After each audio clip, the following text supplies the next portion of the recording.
forget it. Okay, let's move on. All right. Kolata, you gave Obi some northern state 0. I've never seen where someone scores 0. For someone That to means it's going to score get 0, 0 point something.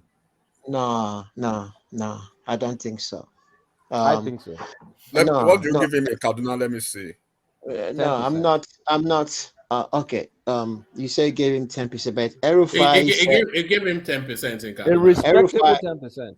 10% in Kaduna? No, that's too high now. Erufai said today. Erufai said in one of the interview that Obi we get 25% in some northern state. He did say No, it that. didn't. Well, it's a Yes, he did. Christian northern state. Of Kaduna is not a course, Christian northern state. Kaduna is it not a Christian northern state? It's 70-30 Who is 70 in Kaduna? Muslims. Oh no, it's not true. The only place Obi will get the highest number is in Kaduna. It's in Kaduna. In the northwest. And that's why it's getting. See, it's getting 10% in the northwest. That's well, I'm saying 25%, the minimum. And Kaduna too is cosmopolitan, where you have other people from other locations. Guys, I hope you guys talking of Obi getting this vote in this northern state, you will not run away after the day of election. Because I'm not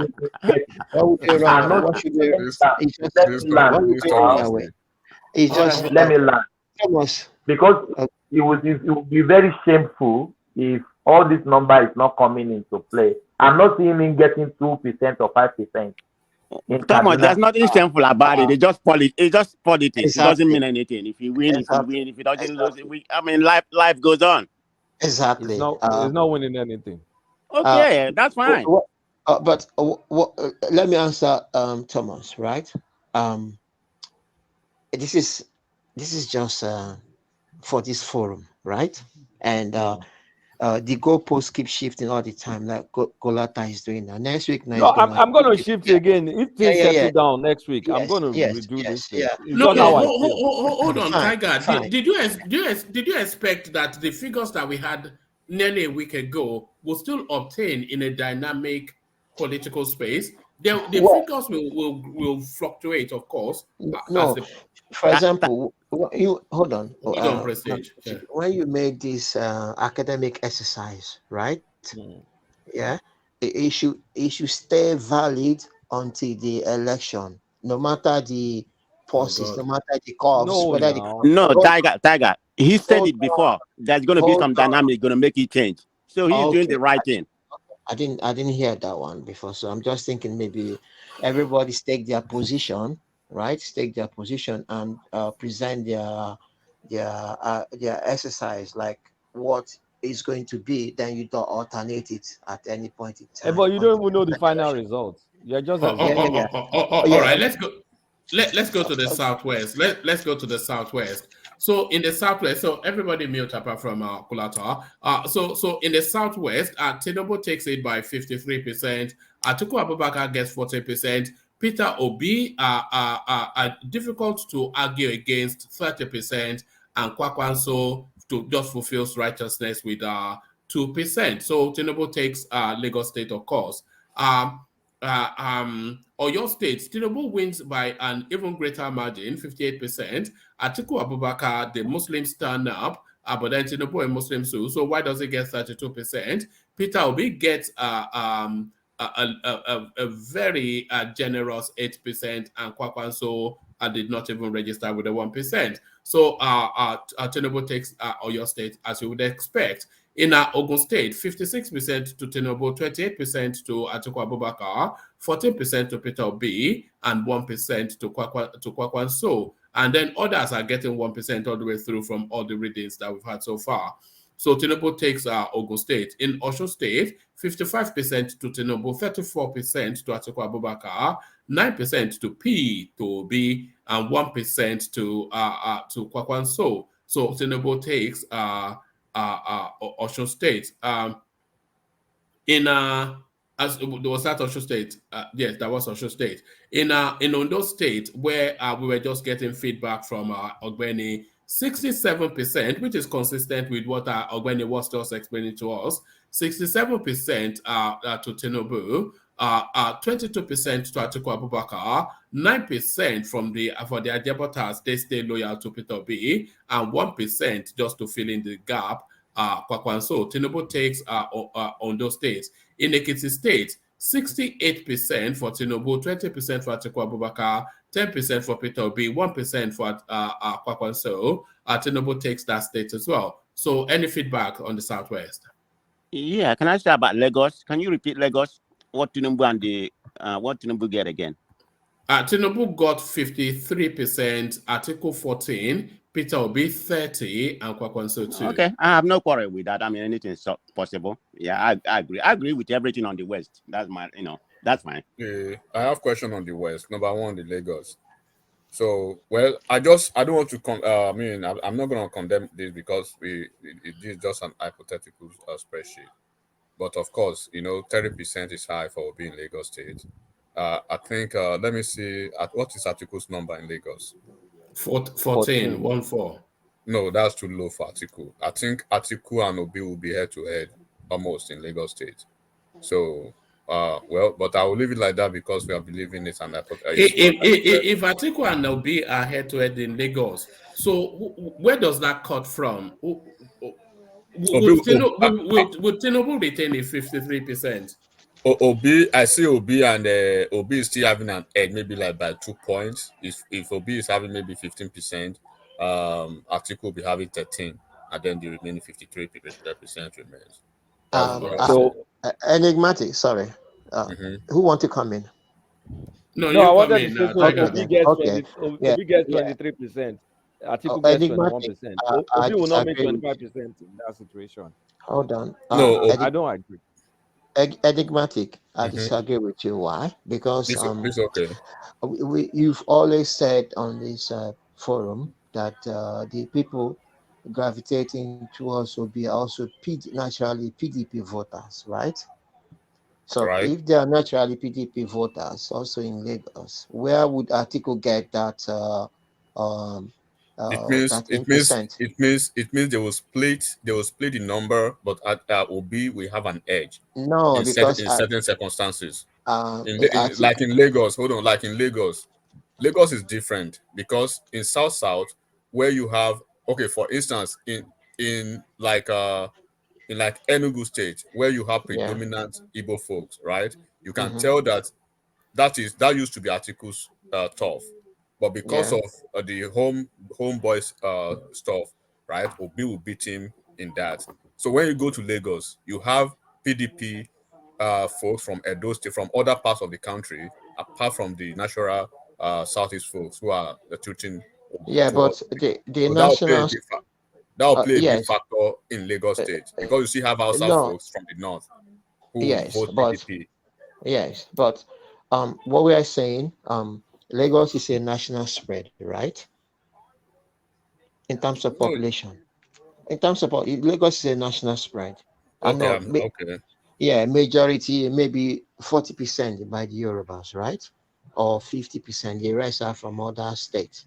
I mean, from locations, right? So my point is in Lagos, right? There will that wide margin between Labour Party and PDP. It's not going to happen in Lagos because it's naturally.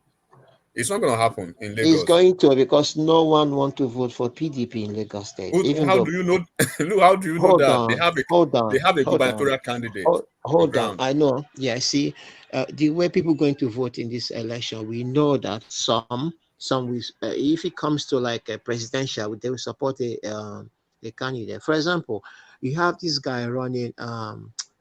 This former musician artist, right? Who's contesting as I think he's not going to win anyway. Hold on. People might vote for him because but it's not going to win. You can't say that. So, I'm telling you, he's not going to win. With that, people will vote for him though. Of course, not based on the party, not based on PDP allegiance, but because they know him and they want to vote for him and they felt that he can make a difference. So the same way is going to be, for example, if people vote for APC presidential candidates in some states, some gubernatorial election, they may not vote for APC. They may like to vote for the person maybe from under party. So that's how it's going to work out in some states. That's how it's going to be. So I don't see anyone gravitating towards PDP in Lagos, because if you want to talk about sophisticated voting, I think in the Southwest, it's Lagos. If you want to talk about that. So why are you guys so fixated on that sophisticated thing every time? No. When I mean Okay. sophisticated voting is that you measure your voting pattern, who you're going to vote for. You have reasons. It's not gonna be majorly. It's not gonna be on ethnicity or blah blah blah. You understand me? So because Lagos people, they're educated, they're more vast, they're more exposed, and there's this national feel in Lagos State, because people come from various places. So it's more diverse. It's more, more mixed, ethnic, cultural than any other state in Nigeria, because it's a melting point of Nigerians. So in that voting, their voting pattern will be much more different from any other place in Nigeria.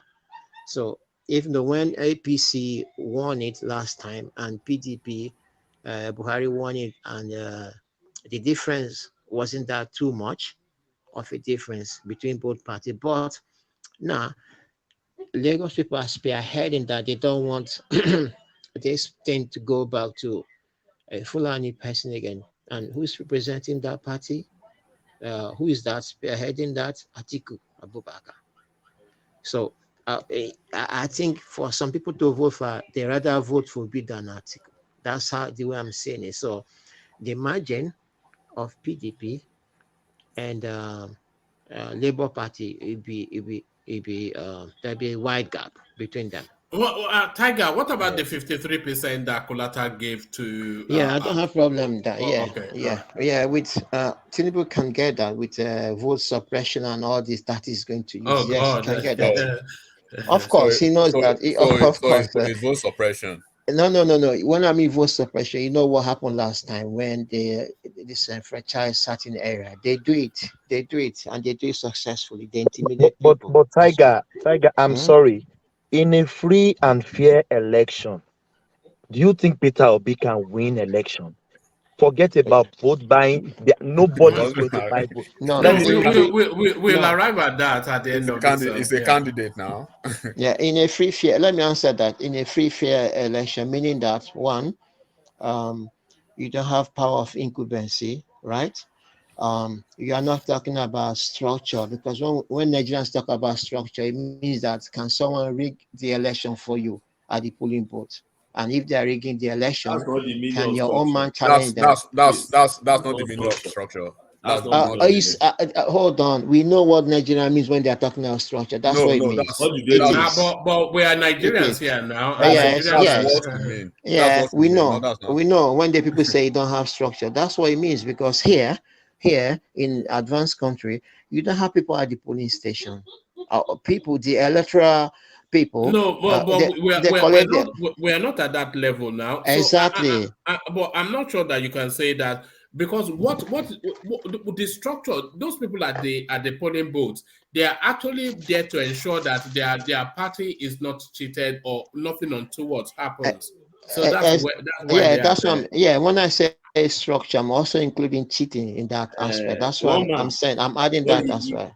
If I may just interrupt a bit. See. Interject. Don't interrupt. Interject. And then we get back to the spreadsheet. The reason why you have your polling unit agents is not only for them to just be there and even be monitored.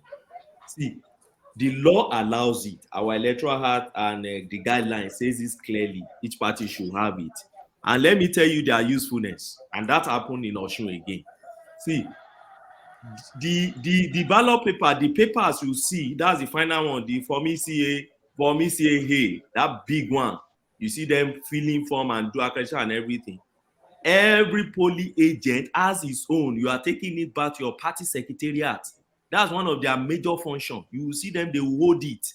Once they finish election like that, so those things are made in counterparts. So whatever you see in the original is what you will see in everything that all the polling unit agents will take to their secretariat. And that's why sometimes, like, they have a situation what do you call it now? Room. If you observe that in 2015 APC thing, they had a situation where all those polling unit agents will be returning to. You see everybody coming back. Are you back from your? Yes, I'm back. Oh, are you 15 now? Okay, we are 15. This word is complete. Oh yeah. Before INEC announces a result, the result that comes from each polling unit agent, the party have already calculated it, and they know whether they win in that ward or not. This is what Labour Party does not have, and this is part of the structure we are talking about. Yes, it's not just about hold on a minute. Election.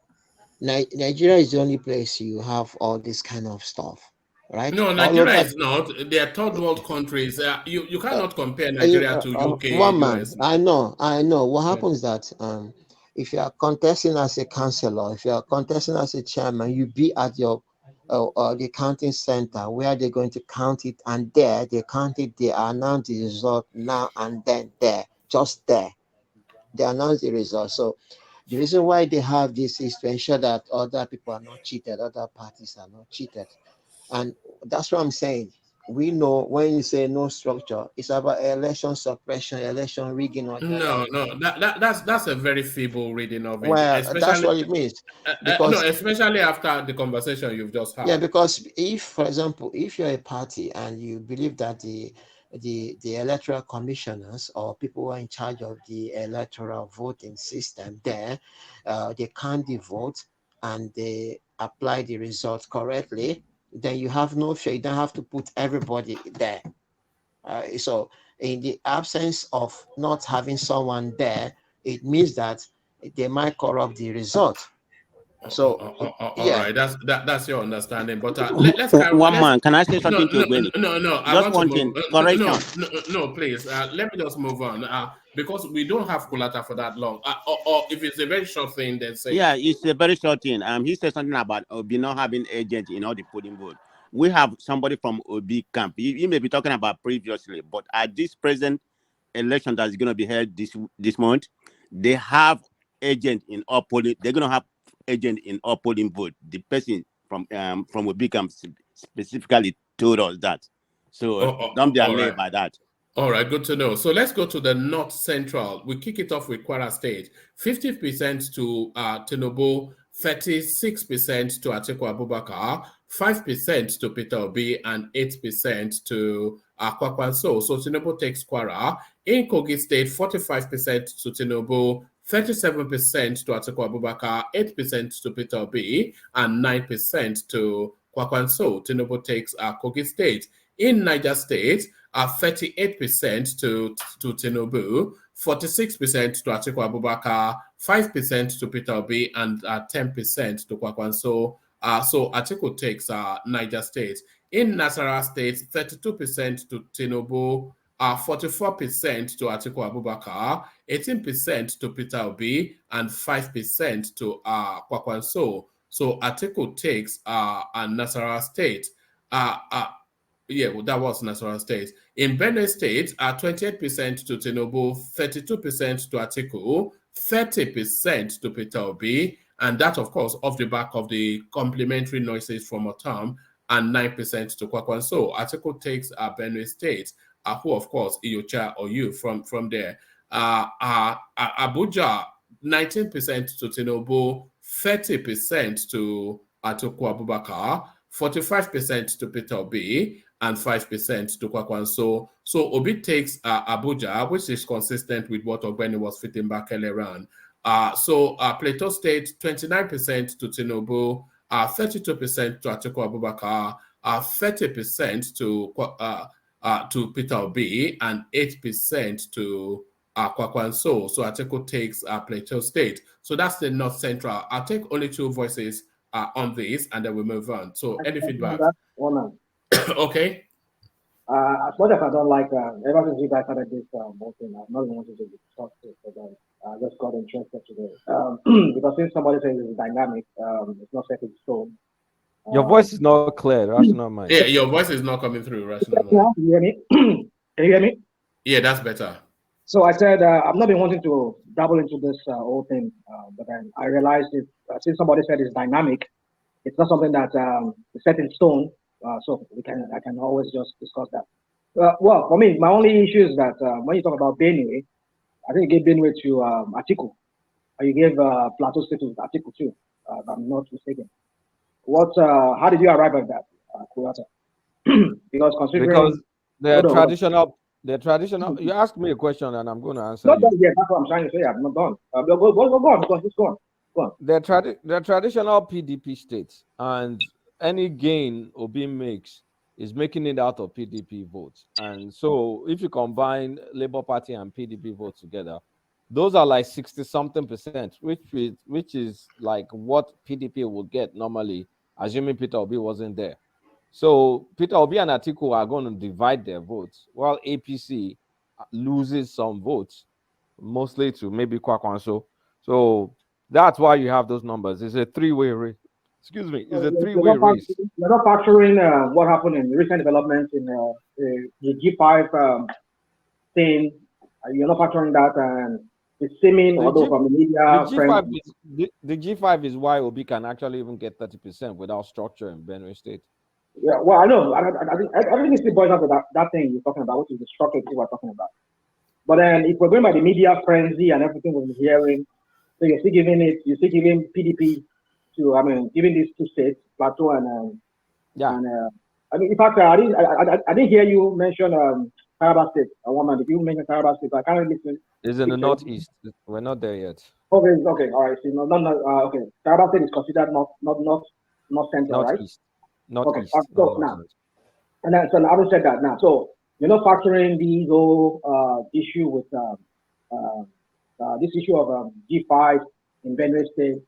G5 is in Benue State already now, because Obi will not get anything in Benue if there wasn't for Autumn. Because look, structure matters, right?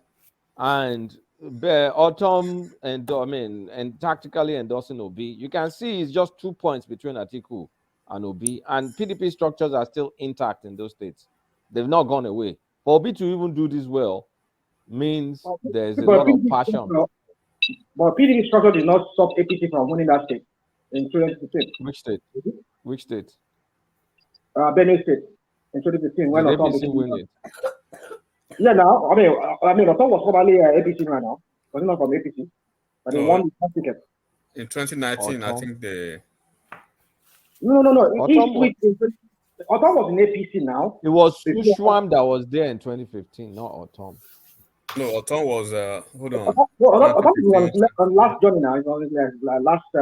He got Autumn has done 8 years. It's done 8 years. That's true. Yeah, done 8 years. 2015, when he came into Buhari frenzy and everything, he was elected on the platform of APC. But when they started giving him the treatment, that was when he had to defect to PDP. The second one was on PDP platform. So my point is that. But APC is still strong in Benue State, and then APC and PDP. They used to struggle for votes. I mean, those two. Benue State used to be PDP and APC. Now with the dynamics of Labour Party now, so Labour Party would be Benue enigmatic. Benue has always been PDP. There is no other party that has ever won. No, I said they used to be PDP plus APC. Correct. PDP, but APC. There was no APC in existence until they came in and they won that state. So can we not see the same repeat of that with Labour Party? That's what I'm saying. It's just a supposition. APC has structures. Labour Party doesn't have structures. Labour Party cannot win it because APC they have structure on ground. They have structure to 2015 when they won it. They never did. Wait, what happened in 2015 was that Autumn and some major guys from PDP defected to APC. But presently, there is nobody you can pick in Labour. There is a major weight in any of these two parties that moved to Labour in Benue. All right, gentlemen. What usually happens is no, hold on. What usually happens is at the end of the readout, then we go from individual to individual to have a real pushback on it. But when we reach section from section, we usually just take one or two interjections. So we'll take that from Tiger and then we'll move on. So Tiger, come in. Tiger, did you say you wanted to? Was that not your voice I heard, Tiger? Yes, sorry. Yeah. I muted it before. Right. I think Kulata, you both Benue State and Plateau State. Yeah, you are not factoring. You're only factoring structure. All I heard you say there. No, not just Christian votes and structure. Yes. Because of the people that structure doesn't affect. Let's say Christian. Okay. Yeah. They're voting for Obi, and you can see it's a massive chunk. It's not a small vote that Obi is getting. No. For him to get 300,000 votes in Benue. You know how big 300,000 is. How many stadiums will 300,000 people fill? Hold on. It's not a joke. Yeah, I understand you, but in the whole Middle Belt, that's where you have a lot of Pentecostal churches there in Middle Belt, and those Pentecostal churches, right? They've told their people to vote for Obi, whether their members to vote for Obi. It's not only that; you also have some Muslim people there who are affected by banditry. You understand what I mean? Because when these bandits come, they don't care. Most of them, they don't care about your religion. They want the land. If the land there is fertile for their own use, they will take it. Or if it's part of their plan to take that whole lots of land. Can I ask you a quick question? Yeah. The bandit situation was there in 2019, correct? No, it's still there now. Yeah, so one man, just scroll to the right and let's see the result in 2019. And this is row 20. Just go to the right. Kulata. Hold on, let him address what he's addressing first. Maybe I can add something. So you see, in 2019, when we had bandits, APC was getting 48% of the votes in 2019 when we had bandits in Benue. 48, close to 50%. So I dropped APC votes by 20% margin, and PDP gained and Obi gained. So Obi, you can see like Tinubu is losing both to Obi and Kwakwanso. Obi and Kwakwanso votes. So look, despite the fact that they had bandits, structure was good enough to almost get 50% of the votes. So okay, you can see that I'm being extremely reasonable here. Yeah. I just want to push a little bit more. 2019, which political party did Autumn belong to, and when did he switch over? It was in PDP in 2019. Not in APC. It was in PDP. No, he has already moved. He has already moved. So when he moved. So when he moved in 2019 and he contested under PDP, right? Yes. Yeah. And he won. Yes. He won. Yes. So now the reason why they voted for him because it was between two political parties, that is APC and PDP. Now, and if you check the two people control, two of them were two Fulanis, right? But one was in government doing nothing actually, and they find out that Atiku is not gonna do anything. And now, in addition, they are thinking that their survival will depend if someone not from the north become a president of Nigeria. That is their own thinking, apart from the religious side as well. So they believe in order to curtail this aggression by the herdsmen, it's better someone from outside of the northern region become president. That maybe the person might hear their cry or do something, as opposed to what. You're entering the realms of wishful thinking. That's wishful thinking. Entering the realms of wishful thinking. Nigeria is suffering. Yeah. So Tiger, do you know that this former Senate President, former Senate President David Mark? Yeah. David Mark is there. Ayu is there. So they have strong men in PDP in that state. So what's his name? Otom. Sushwam, David Mark, Ayu, they're still alive. Even APC, as strong as APC is, right? They are never thinking or they've never thought about winning Benue. They just want to make good points inroads. No, not inroads. Good. You want to make good points beyond 25%, beyond 30%, and then move on. So there are some states politically that you are just going there to play safe and move, because you know if you try to do beyond that, you cause war. You're talking about old politicians. No, you are not. No, forget about. I don't want to hear about all those old politicians. No, this is Nigeria we are talking about, and I've explained this. About competition here. No, hold on. Rational mind, the way politics works, things cannot happen, right? All of a sudden. For instance, in demography. These guys are not relevant. That is what I'm trying to say. They are relevant. They are very relevant. The narrative has changed. They are very relevant. If you talk like this, then hold on. This guy was giving you a permutation right now. I was saying that you need to factor, because you yourself, I heard you say it earlier, that he said this election is going to be ethnic.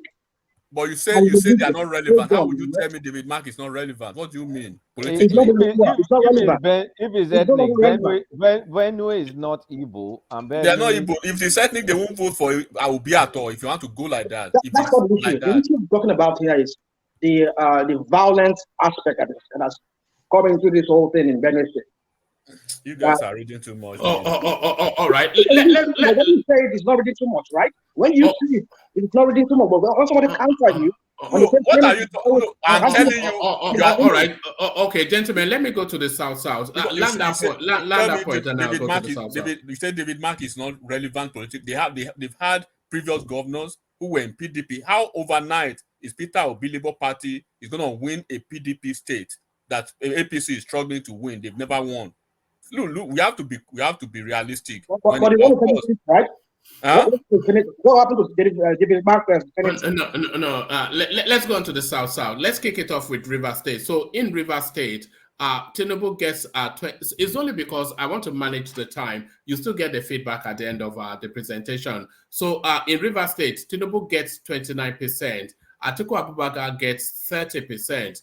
P2B gets 40%. Kwakwakoto gets 0%. So Peter Obi takes Yemse Wike State, River State. So in Akwa Ibom, 28% to Tinubu, 43% to Atiku Abubakar, 29% to Peter Obi. Atiku takes Akwa Ibom. In River State, 34% to Tinubu, 40% to Atiku Abubakar, 26% to Peter Obi, 0% to Kwakwanso. So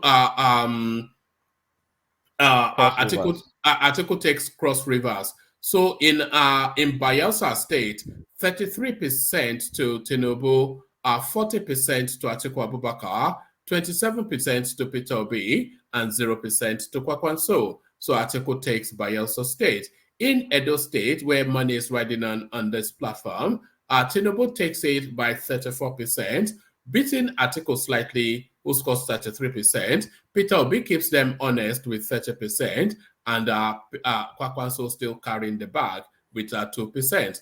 So Tinubu takes Edo State. In Delta State, 20% to Tinubu, 48% to Atiku Abubakar, 31% to Peter Obi, and 0% to Kwakwanso. So Atiku takes Delta for reasons I suspect of his deputy. So two very short interjections on that, and then we carry on. Is anybody pushing back on that? Yes. Sorry. I want to push back on Port Harcourt. Clotter, that your Port Harcourt projection, I would take it as like you did it out of emotion. Why? Yeah, so you know me now, I'll tell you straight. There's no way, I've said it here, it's just my opinion on where I know local politics in Port Harcourt. There's no way APC will get 15% in Port Harcourt. This is now with what's it called, Wike. Yeah, even though Wike, you know APC governor candidate defected to I know Labour. he's working with Labour. I know all that stuff. Okay, but this is it's a win. Wike. This is with Wike. It would, yes, with Wike or not Wike, but it's a win for APC too, in the sense that they're not making PDP to win that area. Okay, if Labour wins it's better. Let's just do small numbers. Wike has 200,000 army, right? 200,000 army that's going to give money. Now look at the votes that 29% turns to 400,000. That means one person in Wike's army is only able to vote. He himself and one more person will vote for Tinubu. So that makes 400,000. Is that reasonable or not? It's reasonable the way you are saying it. Wait now, hold on. It's reasonable from the way you are saying it, calculation, the way you are saying it now. But in the political landscape, it's not reasonable. It's not that 200,000 staff of Wike employed is for the governor, councillor. It's for his political will, not for his political will. Yeah, so and they're not going for they're not going for presidency. That presidency. Who told you that? I'm telling you that. Don't use emotion in this. This is Port Harcourt. You are the one using emotion now. No. Hold on now. Let me laugh now. Let me laugh.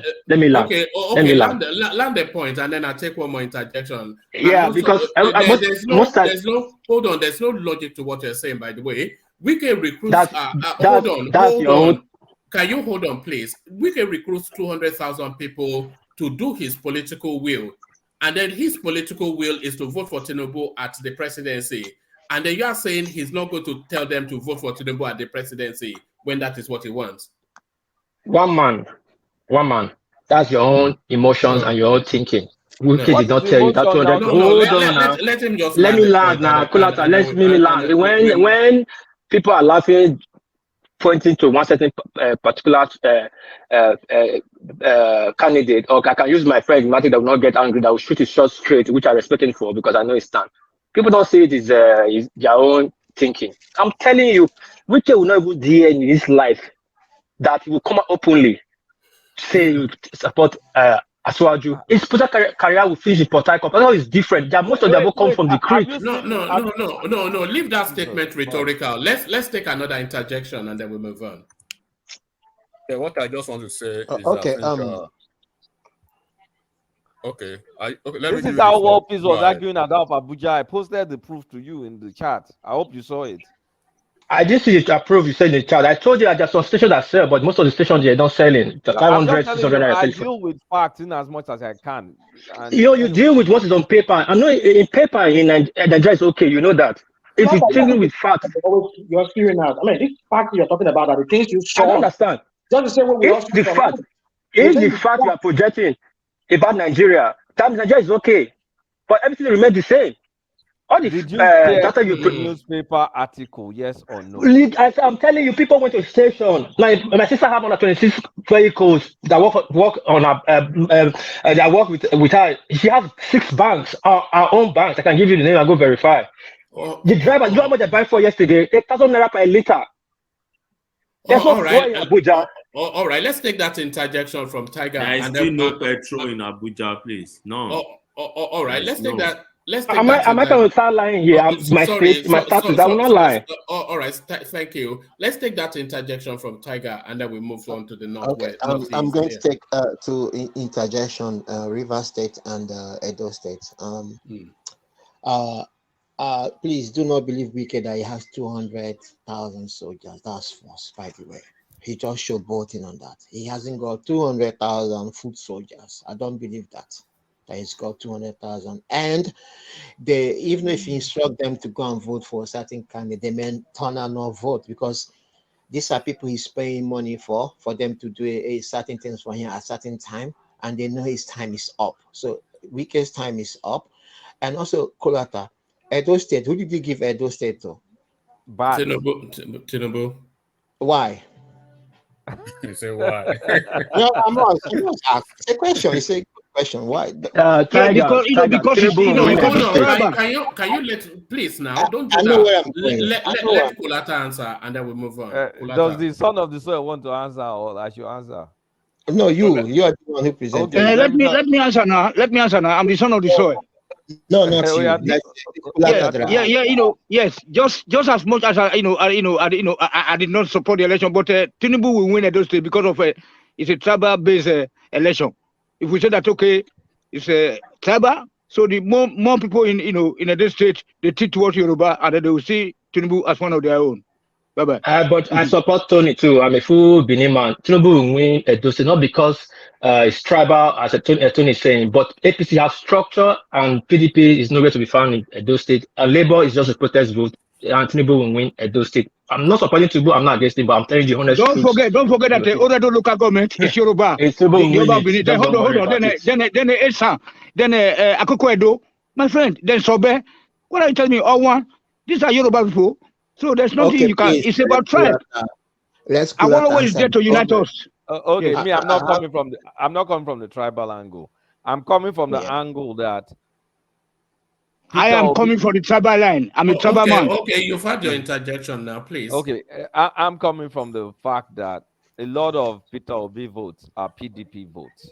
So the people Peter Obi is going to get votes from his PDP. So if you combine Labour Party and PDP, it's 63%.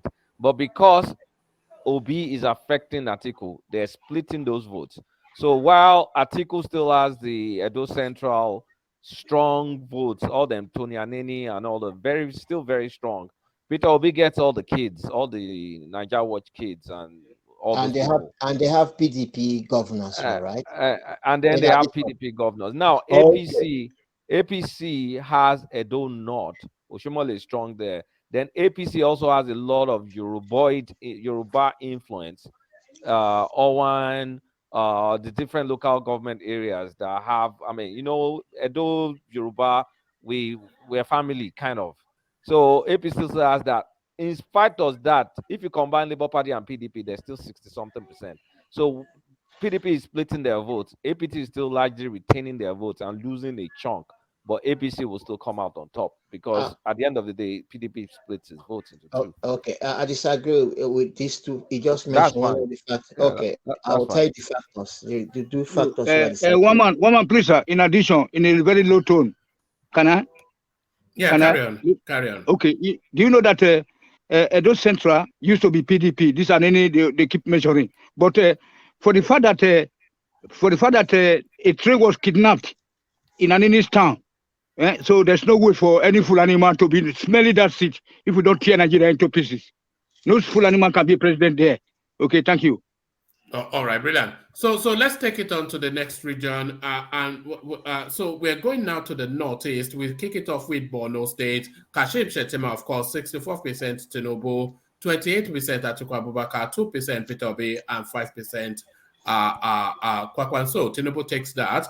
We go to Yoruba State, where Malabuni holds sway. He certainly holds steady, 52% Tinubu, 41% Atiku Abubakar, 2% Peter Obi, and 4% Kwakwanso. So Tinubu takes Yobe State. We go on to Bauchi State, where Bala Mohammed holds sway. 33% to Tinubu, 56% to Atiku Abubakar, 5% to Peter Obi, and 5% to Kwakwanso. So Atiku takes Bauchi State. We go on from Bauchi State to Gombe State. 36% to Tinubu, 52% to Atiku, 3% to Peter Obi, and 8% to Kwakwanso. So Atiku takes Gombe State. Adamawa State, the homestead of Atiku Abubakar, 30% to Tinubu, 51% to Atiku, 10% to Peter Obi, and 8% to Kwakwanso. So Atiku retains homeboy advantage. Taraba State, 27% to Tinubu, 39% to Atiku Abubakar, 27% Peter Obi matches Tinubu, 6% to Kwakwanso. So Atiku takes Taraba State. So two feedbacks for the northeast. Anybody else feedback? Yes. Okay. Can you hear me? Yeah, carry on. Okay, I see Atiku won almost. I think they said Obi should be winning Adamawa State. What's happening? How is that possible? Atiku's home state. Who's on? Taraba State. Taraba State. Yeah, okay. Is it so I heard? State? But I heard he was supposed to be going to Obi. No. According to rational mind. Okay, Obi will do well. What did I say? Obi will do well, but won't win. You said Obi will win Taraba because they have Christians. Yeah, he would. I suspect he's going to win Taraba State, and then we're going to get some vote from Adamawa State because of the Christian part of it. which is factored. We've factored for it. The Christian votes. All right. So then, Imagine Tinubu there.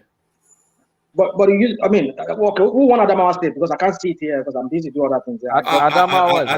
Atiku, that's where he comes from. But what is the percentage of APC there? 30%. 30%. And Obi has what? Lower 10. than 10. Oh no. Well, it sounds like that's ridiculous. APC is very strong in Adamawa. I hope you know that. Kulata, who won River State? Is it Atiku? No, I gave Obi. Peter Obi. That's not possible now. Allowed now. Kulata, can I say something? It's not possible. Sorry. Kulata, me man so realistic in him. I'm not thinking of wishful thinking. A state that APC had structure, they have won election previous year.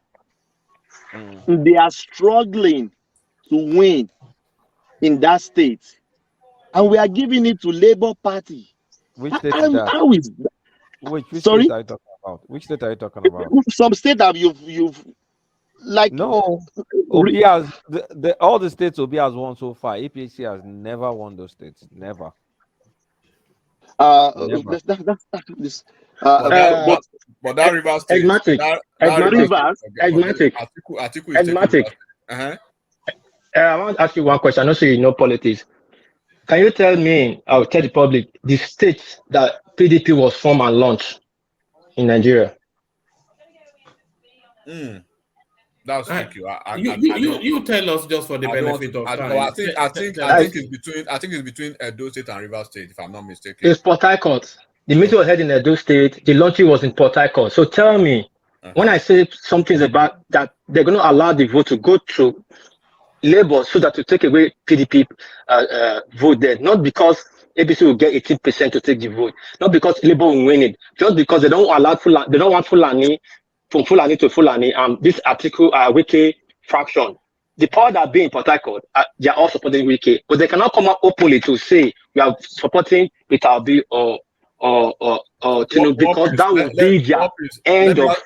Let me ask you a straight question. Do you think Atiku is not going to take River State? No, that's the plan, the game. Now, Port Harcourt is actually a PDP state. You understand? Like just like you see before, it was 3 states. PDP, Port Harcourt, Edo State data. Regardless, they win it. Even in the last election, PDP won all the presidency, as into Senate, House of Rep in Edo State. Right. They only gave that election was just anyway. It was like vote allocation. PDP always win their stronghold. But now, what would they do in Port Harcourt not to step on toes, the PDP toes, the people? You mean River State, or you're not talking about Port Harcourt as a whole? I'm talking about Port Harcourt. No, River State. We're talking about River State here. No, Port Harcourt. Port Harcourt is just a place. Port Harcourt is River State. Port Harcourt, but one from Asari Dokubo is for Tinubu. Asari Dokubo. Hold on. Now, what they will do so that they can take that vote away from Atiku, like I said here, they will allow the vote go through Labour. They will vote state PDP. PDP will win the governorship. Don't forget, Port Harcourt is in play. Like governorship, House of Rep, Senate, local government chairman, councillor, and all that. So it's very crucial states. So they will allow those states. What piece? You're confusing us with your Port Harcourt. Are you talking about River State, or you're talking about Port Harcourt? Man, guy, relax. Let me just say what I'm saying. Then you can put in the puzzle. I understand. So I will follow you. Want to follow what you're saying? What is Rivers? Not Port Harcourt. Cross River is Calabar. No. And Akwa Ibom. What are you not saying now? We start making fool of ourselves in the public so that people start watching. What's our doing outside? What is Rivers? Hold on, don't be fast. I'm trying to make you understand that we need to follow you on understand what you're saying. Are you saying River State, or you're talking about Port Harcourt as a whole? River State used to be the old state. They used to call them way back when they are 12 states. Now they are divided in Port Harcourt. So hold on. What is what? It's just an administrative question that that Rational Mind is asking you. It's a bit like saying that somebody will win in Ikeja, So he's asking you, do you mean the whole of Lagos State, or are you just talking about Ikeja? So yes, I said Port Harcourt. I said Port Harcourt. I said Port Harcourt. I said Port Harcourt, and I said it again Port several Harcourt is times. just a city. Port Harcourt. It's just a city within River Port State. Harcourt is the name of the state now. Is River State called? Port Harcourt is not Port Harcourt. I don't know what they call it, but it's Port Harcourt anyway. It's River State anyway. Cross River or River They State. have Anyway. a three senatorial district. They have three senatorial districts. Hold on, it's okay. What Okay, a River part State. cannot make a Oh, whole. hold on, So hold Port on. Harcourt is River not State. River Let's put it like this. Let's put it like this. River State, for your understanding. River State, for your understanding.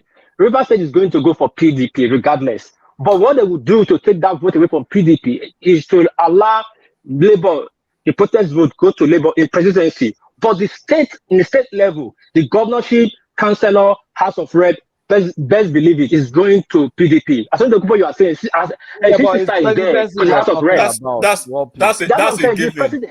My question is, I'm talking about at the presidential level. Do you presidential level will go to Labour because to take away the vote from Atiku. Okay. That's what That's the only way they can beat Atiku. That's the way they can beat Atiku there. No, but hold on, one piece. This chart is a presidential chart. It's that's what I'm saying. It's just about the presidential. Yeah, I just build it up to there so that we know where I'm coming from. So I'm not just giving a random figure. So I just build it from local to this presidency. The presidency will let it go to Labour. I'm not saying Labour is going to win, but to take away that vote from Atiku, and if that gives Obi a win, then it's a fair play and a good play for APC. Because what APC will do in that river area, that is South State, that is a pretty stronghold. APC will do one thing. If I don't win it, you will not win it. And the enemy of my enemy is my friend. So if APC cannot win it, PDP cannot win it, that vote go to Labour, and we know Labour is not going to win the presidency. That's my summation. You can go on. All right, but Kulata actually gave it to Labour, so yeah. Can I add what is good? Make it very brief, and then I'll go to the Southeast. World Peace called it right. Also, if you are talking about the population of people in River State, they are mostly Igbo people. So if people use that for those state, I'll call that for Port Harcourt too. I'll use the same sentiment people use, or what factor people use for those states. But Rivers don't call themselves Igbo. They say no, that's a different conversation. It's a different thing. But Tiger, just to give you the figures of River State again, 29% to Tinubu, 30% to Atiku, 40% to Peter Obi. So Peter Obi actually won Rivers from this chart. So that's not, so I don't think Tinubu will get 29% in Port Harcourt. Well, that's subjective, isn't it? Let's go to the Southeast. Let's go to the Southeast and kick it off with Peter Obi's own home state. So a questionable and argument inducing 5% to Tinubu, a mysterious 25%, but probably understandable to Atiku, a probably subdued 65% to Peter Obi, and 0% to Kwakwanso. So Obi takes Anambra State according to this projection. 5% goes to Umeadi in Anambra. 5%, yes, to Umeadi. Yes, another homeboy. So Imo State, 25% to Tinubu. That's the power of the Fulani made. And then 28% to Fulani born Atiku Abubakar, 47% to Obi, and Obi takes Imo State. Abia State, 20% to Tinubu, 26%. What do you mean how? He has no government. No. Let me give you the region, and then you get the pushback. Okay. Abia State 20% to Tinubu, 26% to Atiku Abubakar, 54% to Peter Obi. Peter Obi takes Abia State. Ebonyi State 32% to Tinubu, 18% to Atiku Abubakar, 50% to Peter Obi. Peter Obi takes Ebonyi State. Enugu State, which is who's the governor there? Ifeanyi, yes. 50% to Tinubu, 30% to Atiku, 55% to Peter Obi and 0% to Kwakwanso. So Peter Obi takes Enugu State as it does all the southeastern states.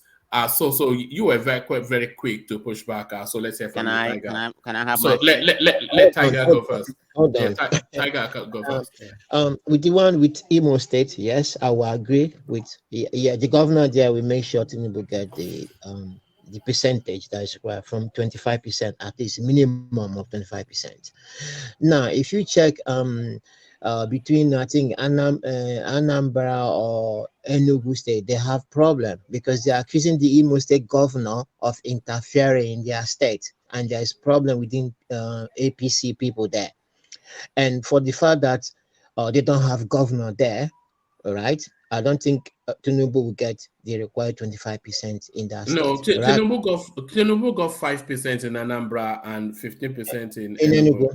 Yeah. I don't think in Enugu will get 15% because they will make sure PDP get their 25% in Enugu. Then PDP will get 25% in Enugu now. They got 30, yeah.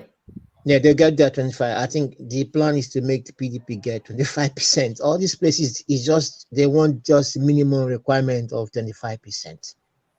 So because if they make it more than that, then it might amount to they have to do rigging to rig the election on a massive scale.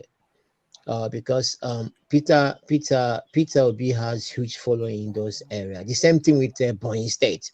I watched the crowd at Ebonyi State. It was so massive, more than Anambra, more than Enugu one. It's so massive, and they will be there out for their governor. And you can see for a while now, what is his name again? He hasn't come out to say anything bad about Peter Obi because he's scared now because he's contesting as a senator. So that's why he's not coming out to condemn Peter Obi. So I'm even querying the figure for APC in Anambra State, 5%. Especially after the rally that we just saw. Yeah. No, it's a point that the one you should query now because the rally was so massive, and David Umahi after and then Chuba Kadigbo, still a strong name in Anambra. Not previously, not anymore. There are new boys in town now, so but David Umahi after he sent police people to tear gas P2B supporters when they were doing 1 million march for P2B, he hasn't come out strongly again. You can see he's been quiet, and he's so scared now because he needs to get to the Senate as well, so he's scared. So I think he'll be more worried about himself getting to Senate than trying to provide 25% for Tinubu. I think for him to get 25% for in Ebonyi, all the local government chairmen and APC, everything. No, they defected. They can defect back again, but they're not defected. They are in APC. Yeah, but don't forget, in the southeast, right? People will defend their votes more than any other place for easterners. Yeah, they will try and defend their vote more. They'll be more aggressive. They would like to make sure their votes are counted in the south. It's more than any other place. So it will be difficult for the governors to rig the election. But in Imo State, yes, he will use the military might there to do whatever he wants to do in Imo State. So that can happen in Ebonyi State. But in Imo State, it'd be easy for him to get the governor there to use all the security personnel to get 25% for Tinubu. But in Ebonyi, please, if you see the crowd, go and watch the crowd again. Forget about the crowd. Now. Forget crowd. Okay, so crowd doesn't count anymore. If you look at Tinubu's crowd too in Ebonyi State, you're probably gonna be saying the same thing. What I think will happen in the southeast, right? It's a given, just like what will happen in Southwest. It's a given that Peter Obi, we've said it over here, you're gonna have all the states in Southwest, in Southeast. But Imo State and Ebonyi State will be two different states for Peter Obi in Ebonyi State, and it will be a head-to-head. I see Atiku pulling very strong in Southeast because there are still strong PDP men in Southeast. So it's not just gonna be a straight shoot for Peter Obi in the Southeast if I may ask you, if I may ask you, who are these PDP, strong PDP men? Can you mention them? Don't you know them? PDP, no, just for the sake of this argument. I know you know them, but mention them, then I will say if they are strong or not. No, I mean in Anambra State, for instance. Let me start from Anambra State. Anambra, I think they have like maybe 3 different political parties struggling, jostling for the power there. They have the incumbent ABGA. They have their own presidential candidate.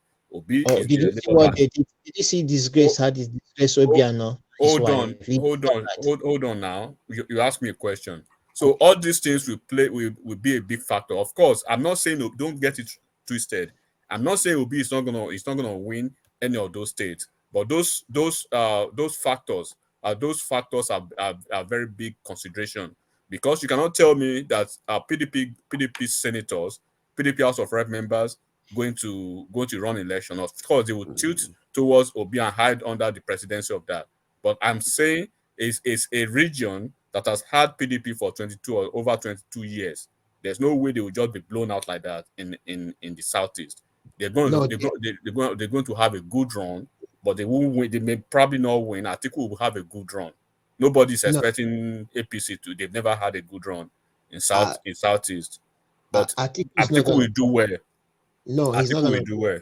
You know what? He's not going to do it, because this is the first time Southeast people have decided to come and vote en masse, and they know where their support is going majorly.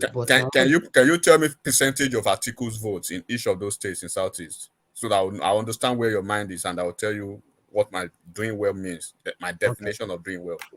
The highest place Atiku will score vote in Southeast will be Abia State. By what margin or percentage? I would say you could get like 25%. That's a lie. That. I'm telling you. No, that's a lie. Atiku is going to pull over 30% in Abia State. Okay, my wife is. I don't want to bet with you. No. I mean, he's going to. I'm not going to bet Southeast. That's a wrong bet for me now. I mean, Atiku is going to. But Kulata, even though that the presidency must come back to the South, due to that the Igbo people are so stupid like that, the president must come to the South, and then they vote for Obi or vote for Tinubu, that's all. They're voting for Obi now. They are voting for Obi in the Southeast now. So what are you talking about, Mr. Tony? All right, guys. Yeah, where would an Hausa man get a vote there? Where would they get a vote? Where would Atiku should go and disappear? One man, I'm supposed to be the second interjection in this phase. All right, have your interjection, and then the next phase, Atiku, not Atiku, but Kulata will talk us through it. Okay, and then we get the general feedback. Before I begin, let me ask Tony something. Tony, are you Yoruba? Are you Yoruba in Edo or what? What are you? Let me tell you something, sir. Forget about Yoruba in Edo, but we said no. Just say yes or no. It's not anything. Hold on. The presidency yes or no must come. Now, you know that. The president must come to the South. That's not even my question. I have my reason. Just answer so I can go ahead with my... No. Have your interjection, and then we must move on. No, the reason why I'm saying that about Tony. No. Have your interjection. Let me answer you. No, I'm saying something about Tony. No, leave Tony alone, because you could open a half hour on that. No. It's just a two statement. When you come here, you claim what you are. I know you are supporting Tinubu. Why not be very factual on that? Because you went to Niger Watch and they asked you who is supporting. You couldn't say who is supporting. I hate that kind of people. Just you are not being fair to me. Do you know that I'm the only person that protects Nnamdi Kanu here from those useless people? Okay, let me go to my addition about that, please. Because I just want to make that point. Don't be deceiving people here, Tony. But anyway, before you go ahead. Sorry. Wait. Before you go ahead, before you go ahead, let me quickly tell you. In Edo State, we have a Benin Yoruba or Yoruba Benin. You have to understand that. You have to come to Edo State and understand. I don't have so many culture, so many race inside Edo that make it. Not just only Benin speaking person is Edo person. There are Yoruba speaking people in Edo State. There are Igbo speaking people that's in Edo State. There are people speaking people in Edo State. There are community inside Edo State. There are Edo people. You have to understand that. I understand that there's probably more Yoruba speaking people in Edo, but that's not the reason why I asked. I asked because of Tony Waveland. He couldn't answer that when he was in Niger Watch. No, he can be an Edo man and supporting Tinubu. No, that's not what I mean. When he went to Niger Watch, they asked him that. he completely denied that. So that's why I was saying that. I didn't say that I didn't support Tinubu. I said that I support Tinubu. Hold on. Sorry. Hold on. Man of prestige. You know, I was listening. No, But let me hold go on. to my vision, okay? No, hold on. You know, ex IPOB, ex San Diego. You know, I know you quite well. And then listen to me. You are the one that told me here that that you came into this platform, you know, see, with one leg standing because you want to know how the place is like. I'm not like that. I'm not a pretender. I'm not a pretender. I don't You know, I stand for justice. Like Ajani Kokolo say, justice and you know, and equity. You guys, I'm asking you guys, whom are you going to dump Obi for? You useless Igbo people. Oh, no, my God! No. One man. You see, this is what you say. You don't want to. But I told you. Hold on. I told you not to open up that space, and you did. Why would he call Igbo useless? And you still letting him? You still want him on this space? Wait, is he on this space? No, you call Igbo people useless. What is? Okay, one man. You know what? If you're not going to penalize him, I'm gone. Thank you, one man. Look at this guy. All right, thank you. You need to. One man, please. First of all, that's one man, please. Enigmatic, please. That is why I told you guys day before yesterday. What you cannot speak to the issue. Leave Tony out of it. Speak to the issue. Tony has the right to support anybody he wants to support. You don't need to ask Tony who he wants to support. But Thomas, Thomas, the question he asked this guy from Benin we're talking about, what's his name? Tony. It was an honest question. Where are you from? He wanted to confirm what he had. He said. If you don't want to answer, hold on now. But that does not mean you should insult a whole tribe. That's useless. I don't say hold on. Just stop, Tony. Thomas. What happened when he said that? Rational mind. I mean, he was saying that he said. No. I didn't ask you what he said. I said what happened to when Tony said that. And he said he's leaving. That's what he said. All right. Sorry, Kulata. What happened when Tony said that? He was removed now. So I acted swiftly. So what else? I didn't see that. Well, you didn't say that. But that was what happened. Hold on, and then that one just shut off the lips without even saying what's happened. If you're not going to do anything, I've already removed the guy. So what do you want me to go to Germany and shoot him?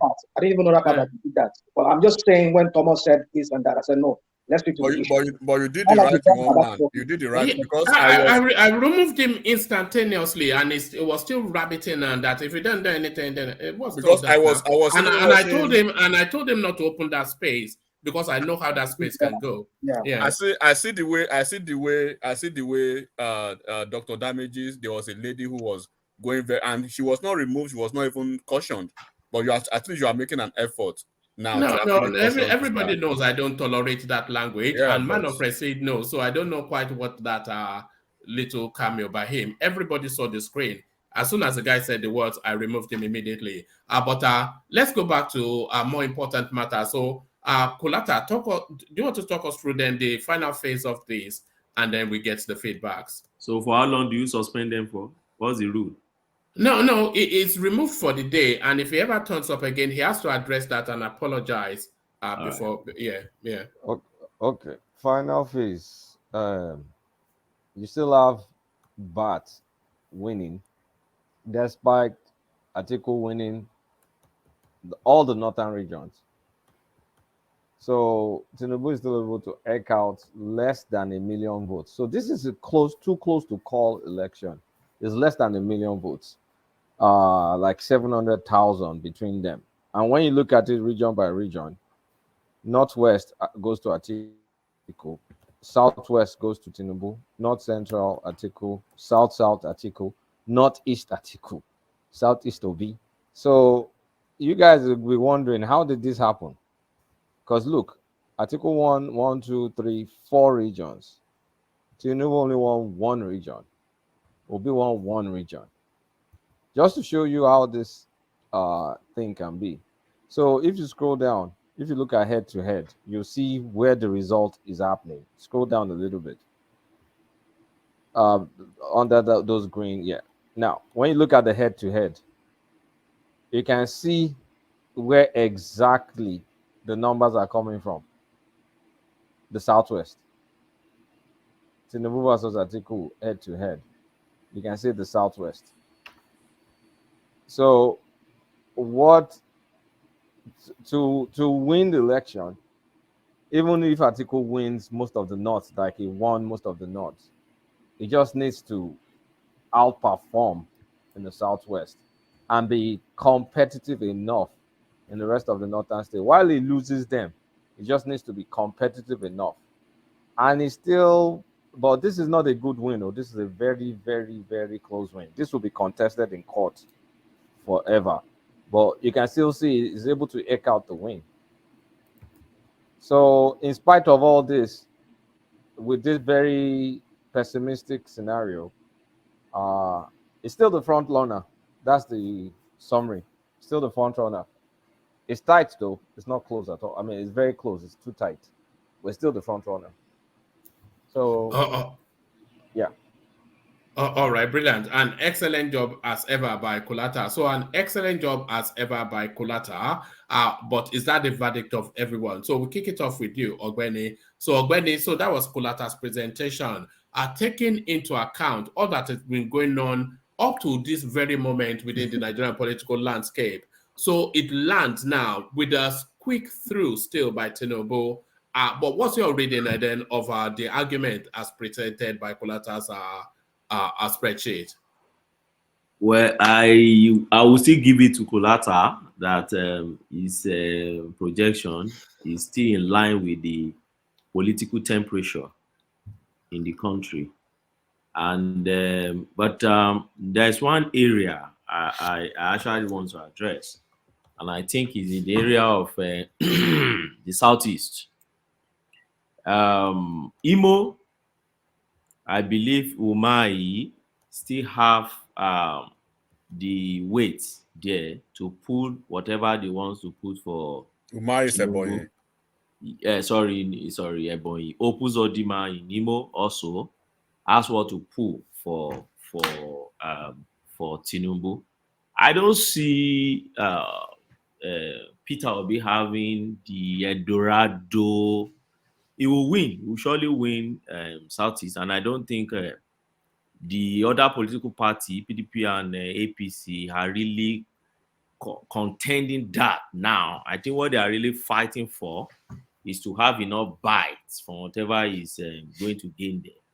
And I think the Anambra rally, which Tinubu boldly went to do there, has shown to us that it is not that uhuru for Peter Obi there. And I remember, don't forget, in this same Anambra, for instance, PDP still have their chieftain there. I remember one of them challenged somebody to mention some of the chieftain. I think Stella Odua is still in PDP, if I'm correct. Chris Uba is still in that PDP, if I'm also correct. In the last election, there's this guy, former aviation minister. What's his name? That's Stella Odua. No, the other guy. There's a guy. He has a brother. He has a brother in House of Reps. What's his name? I forgot his name now. Former this road transport. Loka Shubike. One young guy. He's quite very young. He has a brother in House of Reps. Yeah. It goes by Chima. Is it Chima? Whatever. Is it Chi? Whatever. Is it something Chuku? I think. Former aviation minister under Jonathan, right? Yeah, he was with Jonathan. And then before that ministerial appointment, he was a Federal Road Safety Commission, whatever. But in his Atiku camp now. He's with Atiku now. Shidoka, yeah. Yes, okay. So, and then there's this lady who is in the Senate too. This dark lady. She ran for. I mean, Stella Odua. No, there's another one. Stella Odua is the former aviation. You can go ahead probably when So when you look at these big guns, they're not going to just this thing is a game of power. Ekwunife. Okay, they're not going to just relinquish power just like that. And when you say relinquish power, what we are saying is that they have people under them, they have people that follow them, people who look up to them, and they give political direction, more like their political children. People they will tell, people they control, in terms of direction as to where we're going, in terms of this politics. And so they don't see politics the way we see it. It's more like their profession. So that's what they stand to protect. So for them, yes, they will allow give away parts, but they will ensure that they get their own good bites of whatever is there. Then another thing I actually wish to talk about is when somebody mentioned Middle Belt, and he was talking about the Christians in the Middle Belt and the Pentecost. I think somebody mentioned it and said, they've given them go ahead to go and vote for Peter Obi and co. And I started wondering if the person actually understand Nigeria very well. Who are these people you call the Middle Belter? And where do you get this chunk of population you're talking about? Middle Belter, the two major states, in the Middle Belt along that line, that has this chunk of population of Christians that you can really talk about this thing. I think it's just Benue and Plateau. Don't forget that in that same Middle Belt you have Kogi. Are you saying Kogi is part of those states you just mentioned? I don't think so. In that big Middle Belt you have Kwara. You telling me that Kwara? No, it's not possible. The Yorubas in Kwara, it's a very major, what do you call it now? Very major weight for Tinubu in that axis. Then you now see the chunk of the Nupes and the Fulani part and the Muslim part in that area. Yes, you still have the Christians. Even the Christians you have in the Yoruba part will still tell you that, maybe they want to vote for Tinubu. It's going to be divided. It can't be an block vote like that. Then what else? Which state do you have in Middle Belt again? Is it Nasarawa? Ogbeni, Yes, do you factor in Saraki's influence that is still having in Kwara State? Because when Kulata had to give it to, I think, Tinubu, did it factor Saraki's influence? Saraki? Mm. They've edged Saraki guys out from government since when? Are you saying it's no longer relevant in? It's still relevant. You see, there are remnants of this. Do you know what Abdul Fattah? Was this President Abdulaziz? Abdulaziz. Do you know what is? Do you know is underperforming in Kwara State? So what do you mean by underperformance? Yeah, it's not really. He's lost the structure in Kwara. I mean, when you say structure, what do you mean? I mean, I'm saying about in terms of governance and infrastructural development and all of that. Kwarans are lamenting heavily about the poor governance of Abdulaziz. What was his name? Not Abdul Fattah. The other guy, this present governor I'm talking about. The present governor. Yeah. So APC in some quarters is not popular in Kwara State. Do you know that? Oh, I don't think so. This guy is very popular, and they are even considered APC is in government. Then when you now bring in your friend Bukola Saraki, don't forget that his sister is still in APC. Gbemisola Rukayat Saraki is still in APC, and she's a very strong figure in that area. So yes, Saraki is strong, but Saraki is more like the remnant of the Sarakis. And don't forget that Gbemi is still there to check Saraki in so many respects. So in that axis, and don't forget my calculation about that axis is what I've seen on ground here is which I never before believed that it's going to play out is tribalism, ethnicity, everything is really a big factor in this election. And for me, when you go to Kwara, I think it's going to be worse in Kwara because when you check Ekiti, where I am presently, in Ekiti is a bit at least in terms of level of education and literacy. And if that is happening in Ekiti, I wonder what will be happening in the interior in Kwara, where you can't compare the level of education to Ekiti. So that is going to play out. Even when they detest what the present government is doing, they still see Tinubu as we speak the same language, our man. So the Yoruba part, all those of Fauro, all those of Maron, all those areas.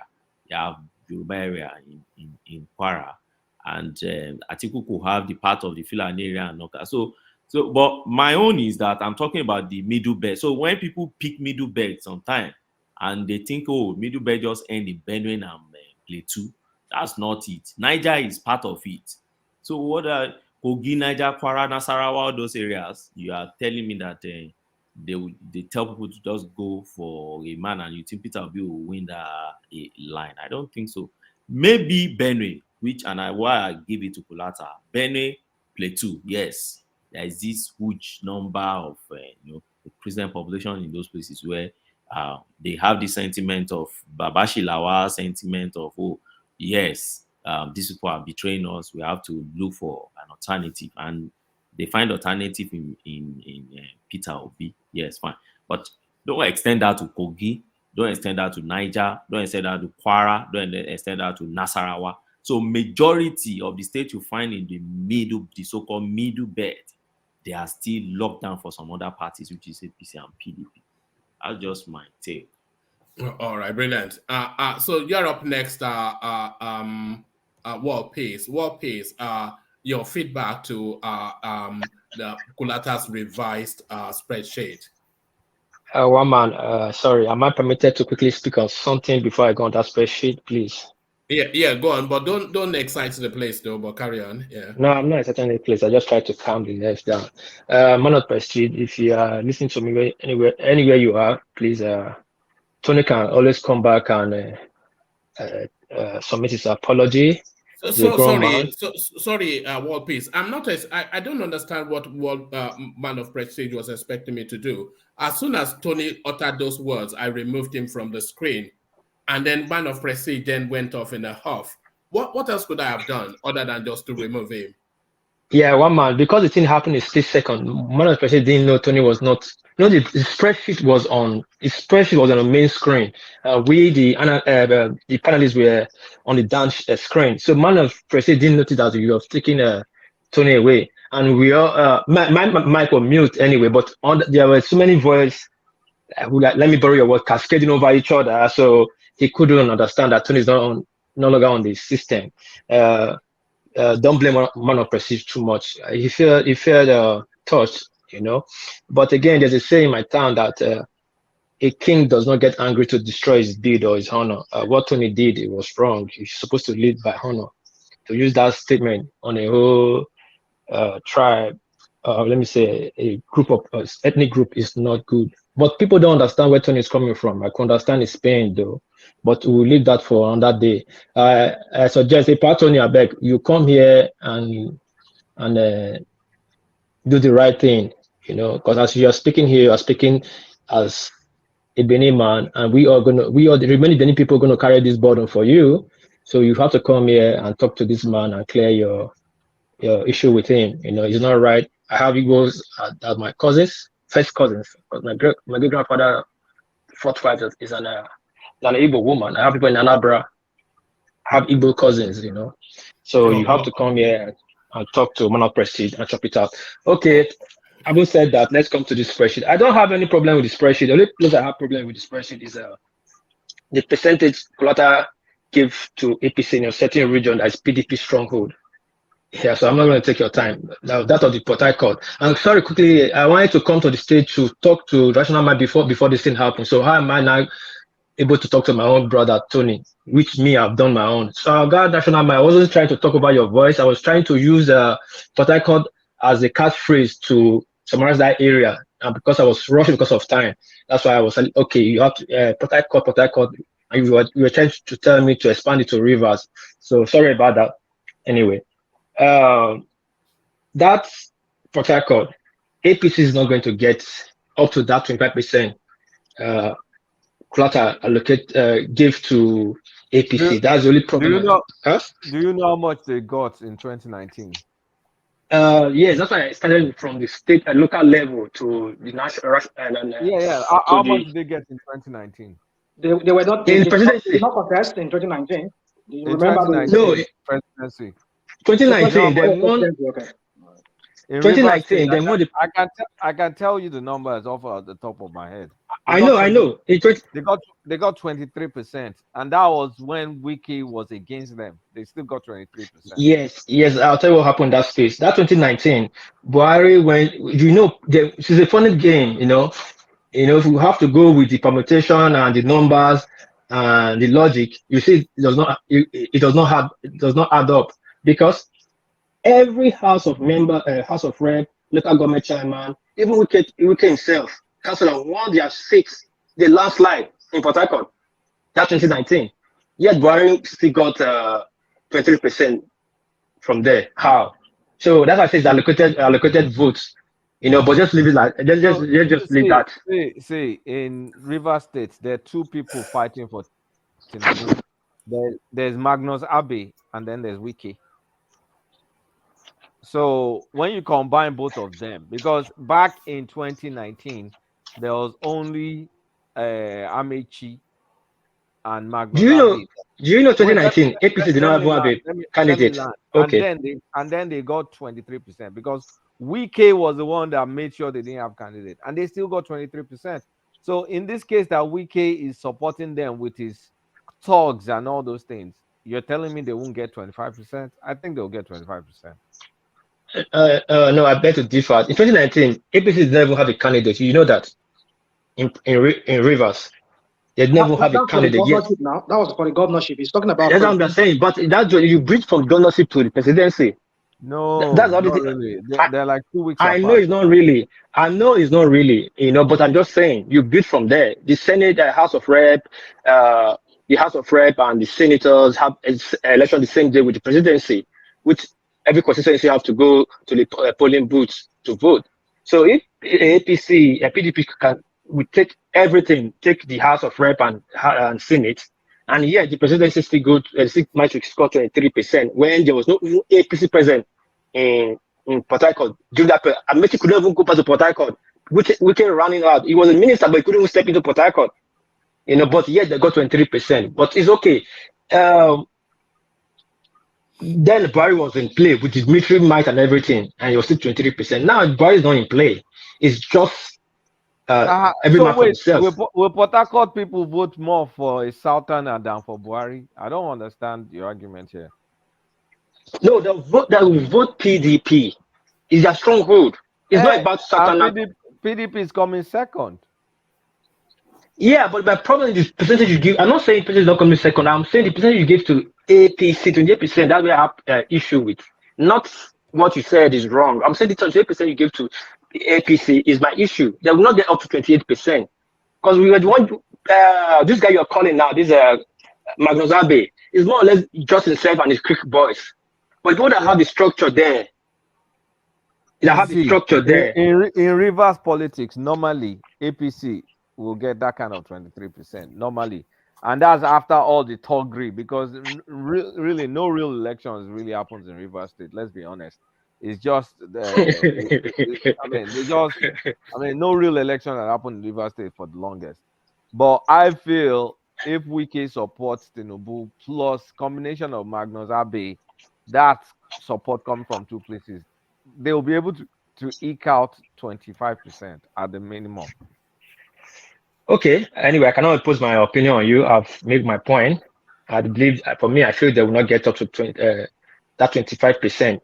But I feel what they will do, they'll make sure PDP will not even get the 25% to win the presidency. So if the APC don't get it, PDP don't get it. It's a win for APC. And that's how I see it. Actually, I don't really have a problem with the rest demography you plotted out. It's not just that Port Harcourt I have issue with. So one man you can move to the next person. See, my suggestion is so short. So that's me money. All right, brilliant. But short but powerful. But thank you, Wapi. So that's Wapi, of course, our Edo correspondent from Japan. So from our Edo correspondent from Japan to our correspondent location unknown, even ethnicity unknown, but it goes by the name Rational Mind. Rational Mind, feedback to Kulata on that spreadsheet. Yeah, I think it did a very good job. Kulata, I must say I respect your how how you come about this whole thing. Yeah, but like I said earlier, this is just assumptions. This is just theories and permutations that we can't really put a finger to it that this is what is going to eventually play out.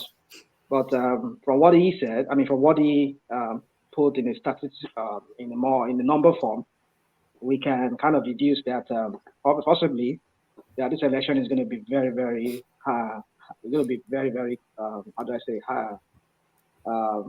it's going to be really, really contested. But it's just that I have issues with some of the things he came up with, like in Plateau State and Benue State. Though the reason he gave to me why he arrived at that conclusion where he had to give it to PDP still to win those two states. It makes sense, but for me, if we were to go by what we've been seeing on social media and all of that, and what we've been hearing, and we can say maybe it's going to be very hard for PDP or APC to win those states, even Taraba states. These are the three major, and Kaduna State too, which are the four major north central states. If I'm allowed to use that. Those four states would not give Obi, a huge chunk of votes that will propel him into maybe second place or if not even winning the election. We've had El-Rufai yesterday. El-Rufai was it yesterday or the first day when he was talking about just one local government in Lagos. That guy is just ridiculous the way he talks, and he keep hammering on that one local government in Kaduna is bigger than the whole of South. Let me not go there, one man, because that's one of the things that brought me here. I should have said that yesterday when I were here. It was just that we had so many things to say. I have so many things to say still. But then, for me, at the end of the day, you gave it. I know that's when I say Kolata is partified. I know what I was saying. At the end of the day, the whole thing led us to Tinubu winning the election, right? According to your. But look at the result. Atiku, it just shows numbers. I know. But Atiku won Northwest, North Central, Northeast. Yeah, we know. But the little vote here and there, 25%, 30-something% that Tinubu won from. Because the governors have not abandoned Tinubu. Say that. Say again. Governors have not abandoned Tinubu, so they will still try and deliver minimum. Well, like I said, this is just still something we just theories that we're just propounding. We're just proposing out there.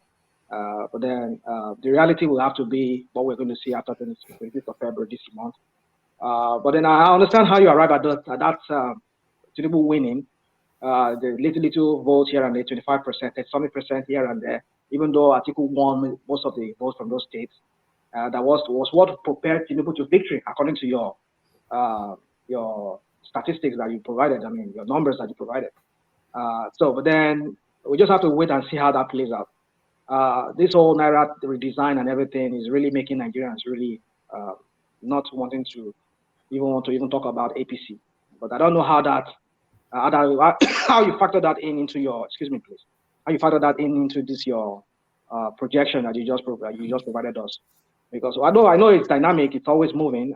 We don't know what might happen, but what the presidency is saying that they did 7 more days out of the many 10 days. Before February 10th, to arrive at a conclusion as to whether they want to extend the date more or scrap the whole thing for now.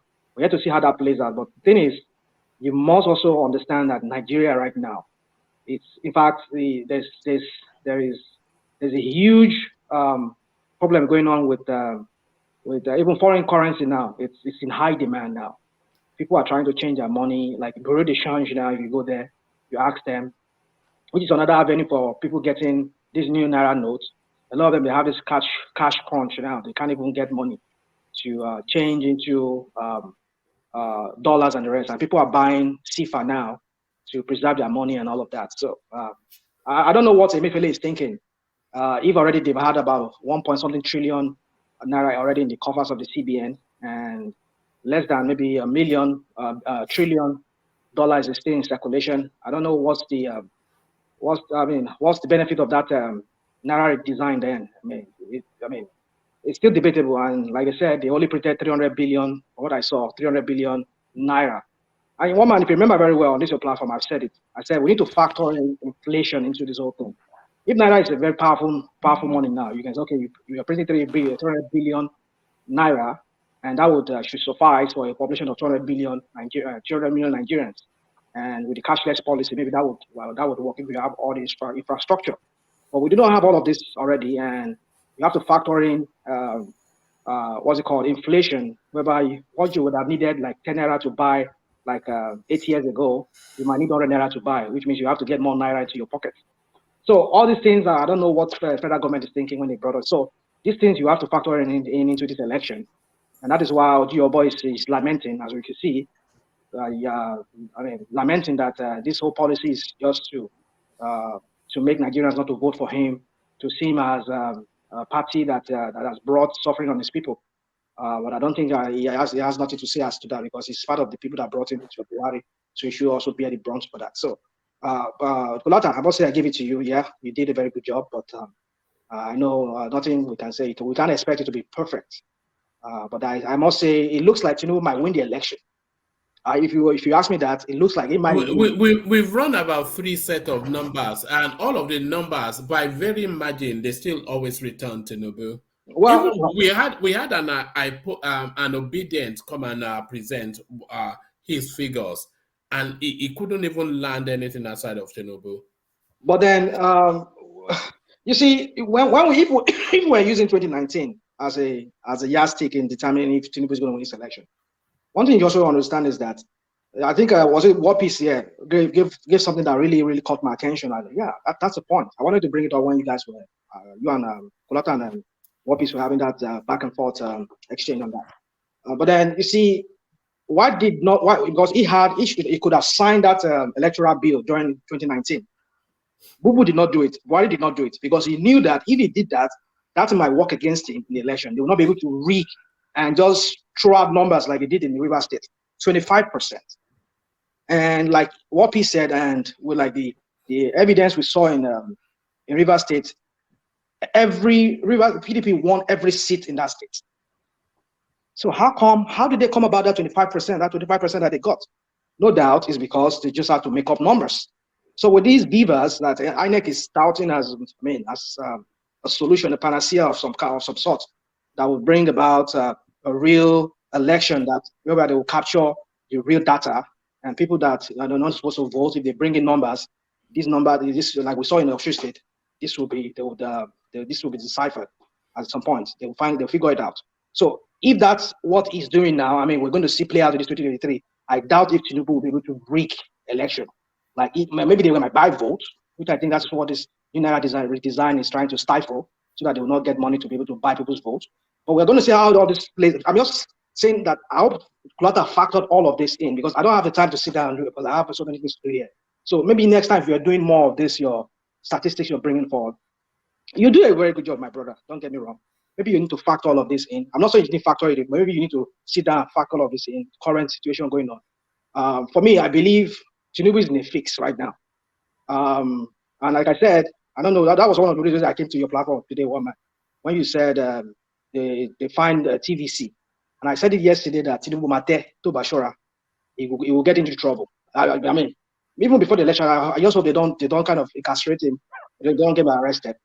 The way he's going about this whole thing, which I don't think, I'm not saying he doesn't have the rights, but I don't know, this is the same guy who never talked about people being killed during his own time, when people were killed in Congo. But suddenly, because of his own election, he sees that he has to talk now. So, but then my point is, he's a selfish guy. Anything he's going through right now, he deserves it.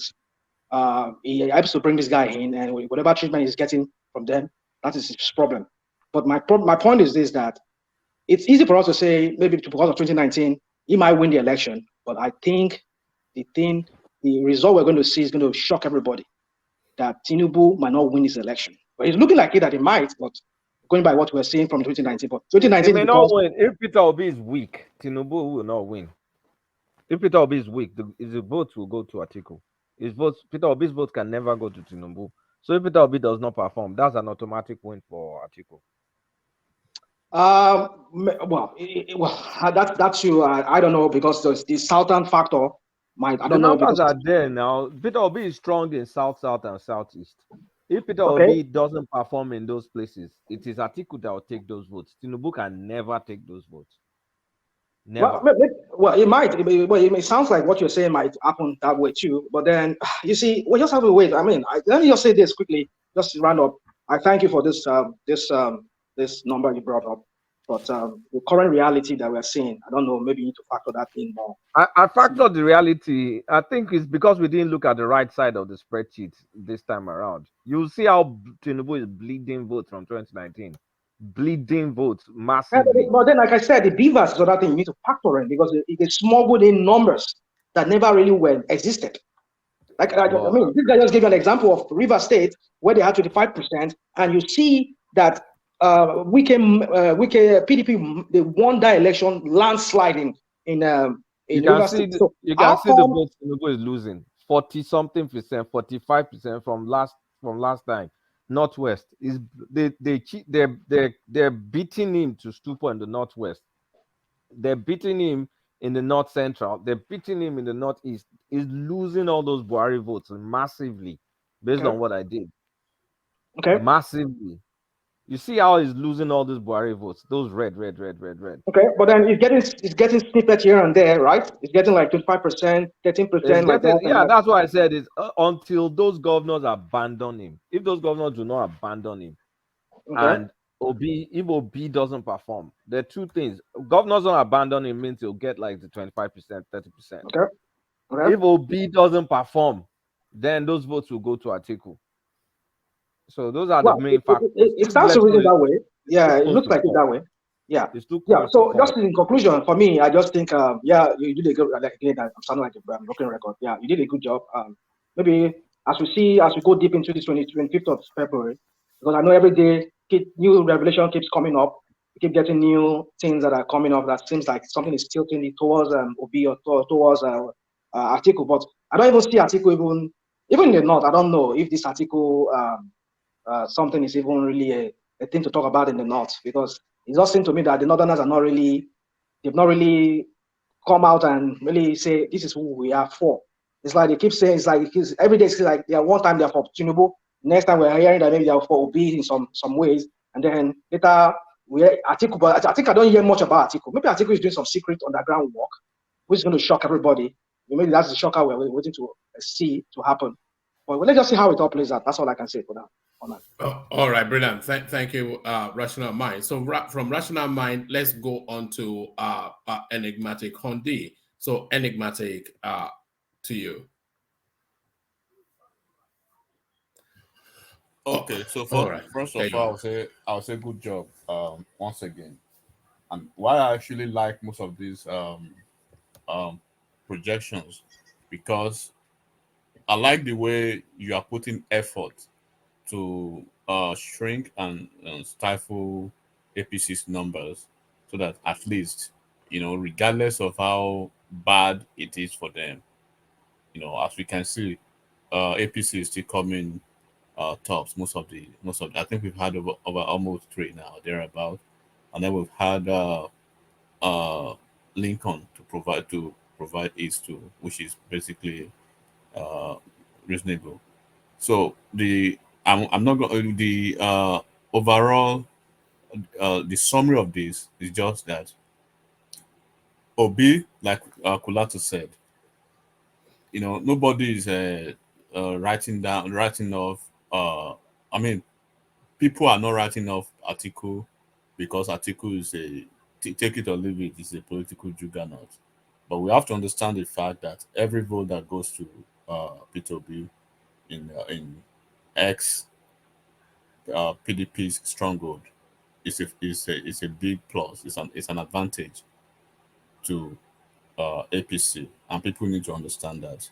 So if Obi is underperforming in some areas that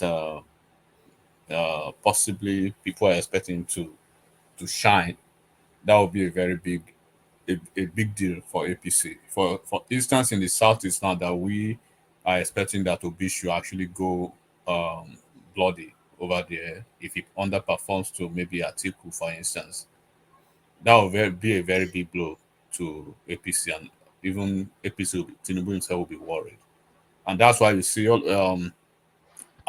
Peter Obi being in the race to the finish line is a very big win for APC. And then the place I just want to speak to is the north. Um, uh, the northwest, and the northwest is actually that is the stronghold of the APC in the north. But I like how, like I said, you've been very, very, very conservative in dishing out the numbers uh, to actually see that, okay, this is not something that is biased. And this is because I can see some numbers too from the southwest. I can see some numbers from where some places that I know Tinubu will crush easily. So where there are some few states I'm actually going to be keeping my fingers crossed on that election day, like maybe three of them. One would be River State. I want to see how the politics of River State plays out, and then uh, the North Central. Of course, I know the North Central is going to be a big one for APC. For instance, Kogi, Kwara, Niger, uh, Kogi, Kwara, Niger, and what other states? That's already a big win for APC. So Yeah. Benue State and Plateau State. Of course, I'm not expecting APC to do anything there. I'll give those two states to Atiku. So the only state that I'll be expecting Peter Obi to pull a good string will be Taraba State. So I'll be keeping my fingers crossed for Taraba State, and then Ebonyi State and Imo State. I want to see how APC is going to perform by the virtue of those two incumbent governors. I know APC will try their best to probably replicate Buhari's number by virtue of maybe going just by that constitutional number of just 25%, which I know is probably going to be hard this time around because it's going to be like a three-way race in the southeast. But regardless of what happened, um, like I know for a fact, I know that Atiku and then Tinubu, they're gonna be a two-way race at the end of the day, and Obi is gonna be distant third. Kwakanso, of course, is gonna be the fourth. But very good one. I wish I wish Nigerians were 25th. All of us will be here, and this is a very good one. So my except those flash areas that I actually want to see: River State, Ebonyi State, uh, Imo State, and Taraba State. I want to see those four states. I want to see Peter Obi's performance in Taraba State. I want to see APC's performance in River State. I want to see APC's performance in Imo State and Ebonyi State. I'm not giving them those two states in the southeast, but I'm expecting some significant amount of numbers, percentage in those two states. And in River State, I want to see what Wike's game is going to play out. If seconders of this world or the Maiba, all those PDP groups is going to give him a big fight and wrestle the power from him. The dynamics of Tonyeko, trying to lash on to the obedience movement versus Obi versus Wike, trying to work for APC. So I want to see the dynamics of the politics that actually play out in River State. So those are my four flagship points that I'll be looking forward to. But at the end of the day, APC is still going to be providing the next president. That's a slam dunk fact already. And that's a very good one. A good job, Kalata. Thank you. Thank you. Thank you, Enigmatic. So thank you, Enigmatic. So the final feedback from Thomas, and then after Thomas, our final words from Kulata, and then we wrap it up. So Thomas, Kulata delivers again, but we've now come to, is Kulata still setting the standard too high for this platform? Or is such an excellent job, or is it matching up to our standards? But there it is. It's excellent submission spreadsheet.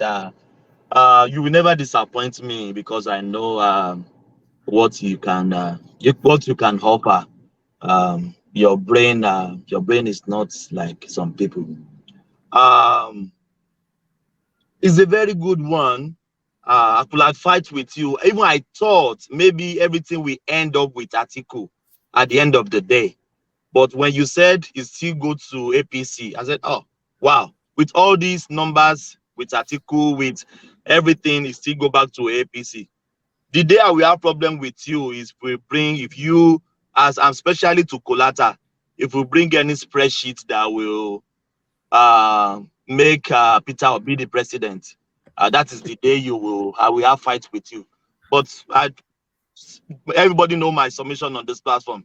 APC or PDP will still end up to be your president. So, and you finally landed where I think is going to go. So, my brother, kudos to you. We don't need to sound any. You spoken my mind. So let's just give it to Kolata. Thank you, one man. God bless everyone. All right, thank you. Yeah, no free Nandekano today. I'm about to super chat that. Free Nandekano. Yeah, no, go and super chat it instead. The super chats you guys don't go and fight on Dr. Damages tomorrow. I will not even go to. I will not go tomorrow. I will just listen at the background. Is he up tomorrow? Is he up tomorrow? Yes, it's up to. It's up tomorrow and Sunday.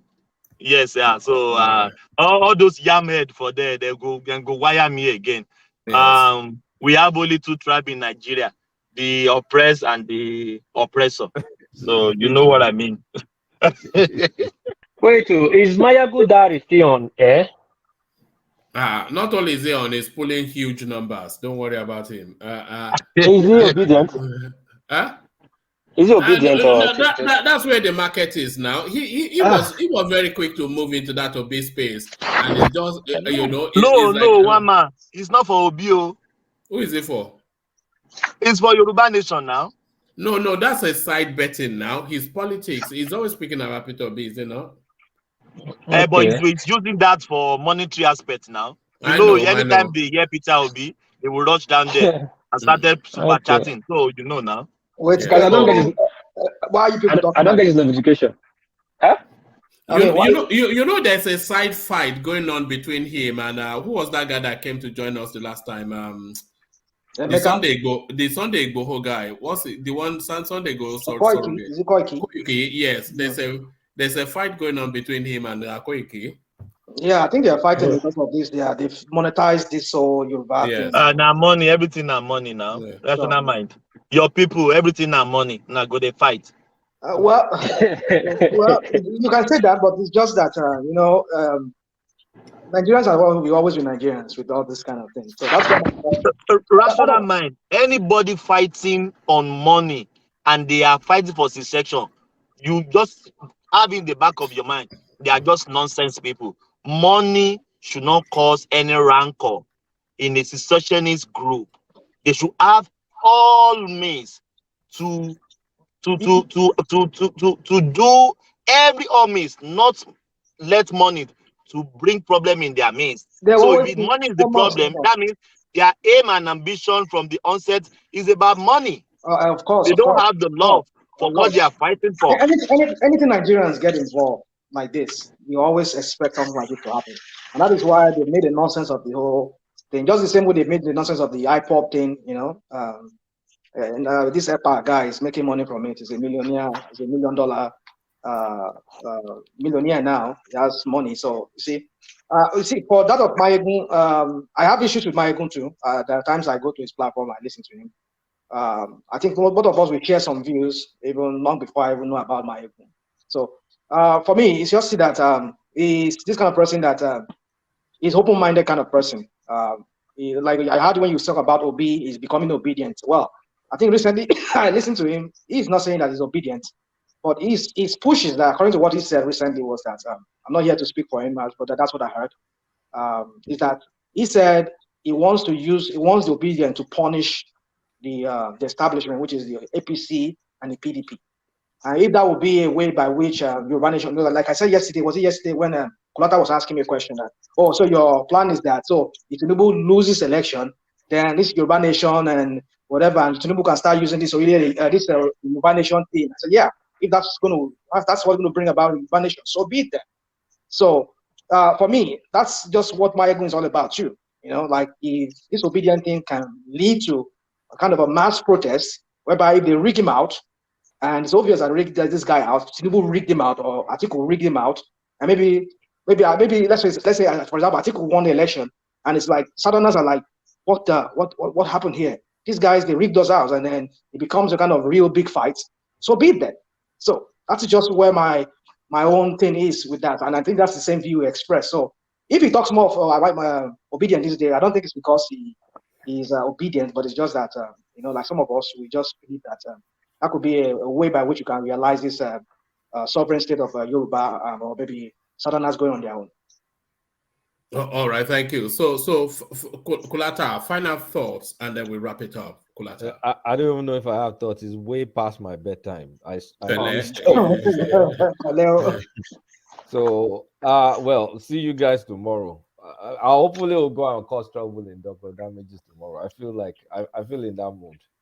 Yeah, go and cause trouble there, but I don't think I'll be turning up there anymore. But I said that, but I still turn up anyway because but I try not to turn up there, because it's not, maybe after the elections, maybe when they've cleared the place of the. Well, man, we all cannot do without all these things. Sometimes at times I say for my own sanity, I just don't want to come up. No.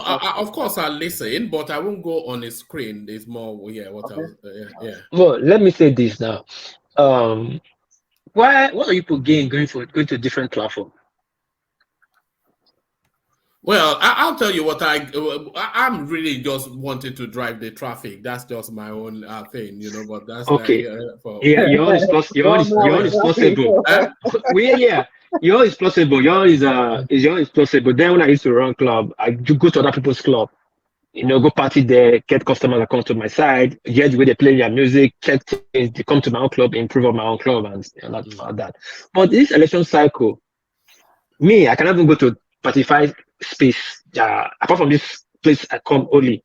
I can't go to Tinubu's, how will I say, the diehard fan. Is there a Tinubu diehard fan on YouTube? I don't know, but I'm just saying.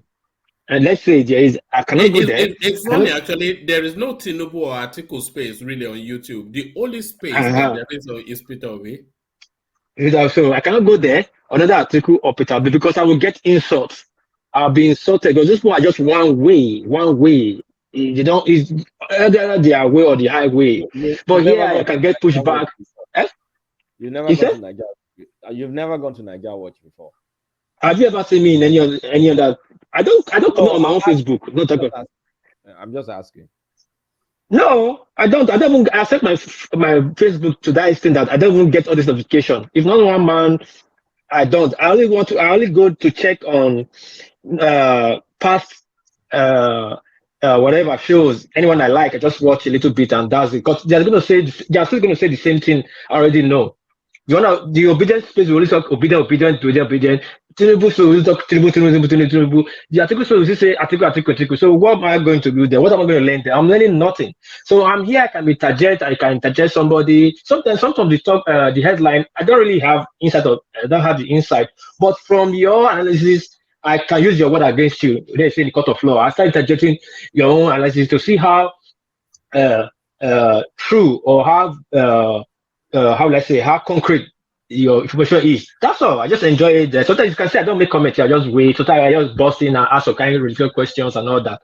It's all fun and you're learning. But though other space, it will cost you. Oh my brother, I don't know what people are going to do there. I don't know, Sha. It's okay. It's fun. I discovered Dr. Damages first before actually discovering here. But it's fun for me because you are talking normal and people are going crazy, and you are just talking normal. You're not trying to do anything. You're just analyzing, and people are just going nuts, and it amazes me. So I just like. Sometimes it's just for the fun of being normal and getting that people's skin. We're not allowed to troll. It's an internet troll. and it does it with a straight face as well. So you don't know. Exactly. Yeah, Kulata, how do you feel? I saw you were just on the damage and you were just maxed up. Like, what's going on? And I was saying, why don't you remove your mask now? Let's see your face now. What's going on? I've removed my mask before. Maybe I'm in a place where I have to wear a mask. Okay, Kulata, how will you feel when some people that I'm not just trying to say that the people are not up to your level or capacity of thinking? How will you feel when they start throwing jabs at you, tell you some kind of bad it's words funny and all that? now. I don't care about Oh, those wow. things. Man. Look at Pansat. Pansat causes me almost every single second. But I mean, it doesn't do anything to you now. It's just people freaking out. It doesn't Wow. make you one bit.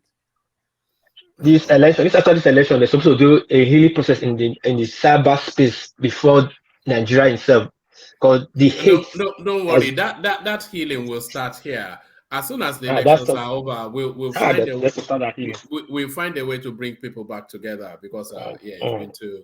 Yeah, it's too much. It's crazy. A couple more words from Kulata, and then we'll call it a day. No, I don't tire, man. There's no words coming up from this brain. All right. Thank you, Kulata. So thank you, Kulata, and thank you, World Peace, and thank you, Thomas. Thank you to everyone that turned up. So that has been the session. So that has been the session. I must just address apologies to whoever felt offended with Tony's somewhat verbal diarrhea. You know, I did tell Man of Prestige not to open that portal only because we know Tony so well on the platform. He always speaks often instances speaks in an unguarded way. But I have to take responsibility because it happened on this platform. So apologies to whoever felt offended by that off-guard comment of verbal diarrhea by Tony. I tried to cut it off just as soon as it happened, but perhaps Man of Prestige did not say that I'd acted, and then he went off on one as well. But then you get that sometimes. But there it is, and there it is. So the usual roundup. Thank you to the super chatters, Alexander Gomez, of course, Ayo joins in that space. Bucci, who's been doing that regularly. Chris Nwalgo, he decides to join them today. Albi, who does that with some regularity. Chris Nwalgo, haven't discovered it, does it again. Bucci still continues the conversation with the super chat, and that has been the space for today. Not quite as elegant as yesterday, but elegant nevertheless. So thank you to all those people. So as the super chat, Ayo, he doubles down with the buy the coffee, which, as you all know, as soon as the session starts, if Ayo is available, often instances, let me not say all the time, so he doesn't feel under pressure to do it, but often instances he does do it, and he did it again today. So that's Ayo, and joined in this instance by James S. So that's Ayo and James S. So thank you to the two gentlemen. So thank you one and all to the super chatters, the coffee buyers, the happy clappers, and the in-betweeners. Thank you one and all. We'll do it all over again tomorrow. You know we will. So I'll leave it here. Carry conversation on within the comment section, but here I say peace.